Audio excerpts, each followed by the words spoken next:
So we got the pan separated from the body, and without a car lift this would be really hard to do because you can't support underneath. If you do, that'll splay the car out. You need it to kind of rest on the supports here that are in the doors, which are kind of small. I should have put bigger ones in, but that's what they had in the scrap metal section. So look how rusty this thing was. This is really bad. But funny thing is, half the bolts, more than half the bolts actually came out. You can see the bolts came out. They were still, they're still unthreaded. And this is very cool. This was like redneck ingenuity right here. This gas pedal was definitely, look at that, the dirt pile. Awesome. Man, what a cool car. So anyway, let's talk about what needs to be done here, and this is when you really got to get creative, okay? When you look at something like this inside. So when the body's off the pan, it's much easier to see, this whole thing, how bad this is and how weak the metal is here. When I get done, this will be really nice and strong. And you've got to still figure out how to put this thing back together, make it strong, and make it to something that that you'll be safe driving in, and that the door's shut right, and that's your most important issues. And then secondly, trying to make it so it will hold up. Now you never really know entirely until you cut out your rust what you're going to be replacing. So the whole thing is when I get the body off the pan, you realize it's, in some ways it's really not that hard. In some ways it might be really hard. So when you look at this side of the metal, you see just the package tray and the fender well. But when you go underneath here, you start to see other layers. You've got the firewall back here, kind of lines up with that back part. So if you cut straight through the floor or through the package tray, then you come down here and you've got this whole area on both sides. Okay, and that's multiple layers. So that's probably going to have to get butt welded together, which is not going to be very strong. So I'm going to have to put another piece of sheet metal over the top of this and double or triple layer it. I mean, put one on one side, put one on the other side to strengthen it up.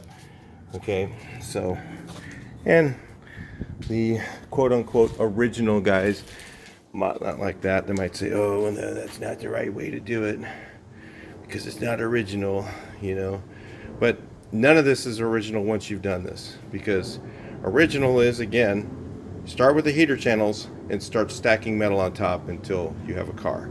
That's how they did it originally, and we're going to go from the top down. So how can you do that with it being original? There's no way. So you got to make it work, you got to make it look good, you got to make it strong, and that's what I'm going to do. So look at these heater channels though. There was really nothing left. And as I figured, there's always more rust. So right here, these corners are completely gone. This metal didn't look that bad in the car, but there's actually the support bolts that go underneath here, and that's where my hand is. So I'm gonna have to replace this section right here. So I'll have to pull this off and replace that portion. I'm gonna try and not do this one, because on the other side it's not that bad. It's just got a really heavy surface rust. It's bad, but it's savable the way it is. So immediately what I'm going to do now is start cutting out some of this metal here. I'm going to take my plasma cutter because it's easy to get in the corners and all that stuff. It doesn't like to go through rust very well, so some places I'm still going to have to cut with a cutoff wheel or Sawzall or something. That's why some guys use torches, because sometimes the torch is easier than, and they say, oh well, it'll warp the metal. It's not like, well, what metal are you going to hurt down here? This isn't, if you're doing the middle of this panel right here, yeah, that's going to be a problem. But this stuff here, if it's a little warped, it's basically more of a support than it is an aesthetics. So So you have to think about that stuff when you're doing your repairs. I'm afraid to take this seat support off because I don't know what's going to become loose. I think it'll be all right, but I'm going to have to take that off because I need to cut either splice here or splice here. I'm not sure yet. I'll know once I start cutting.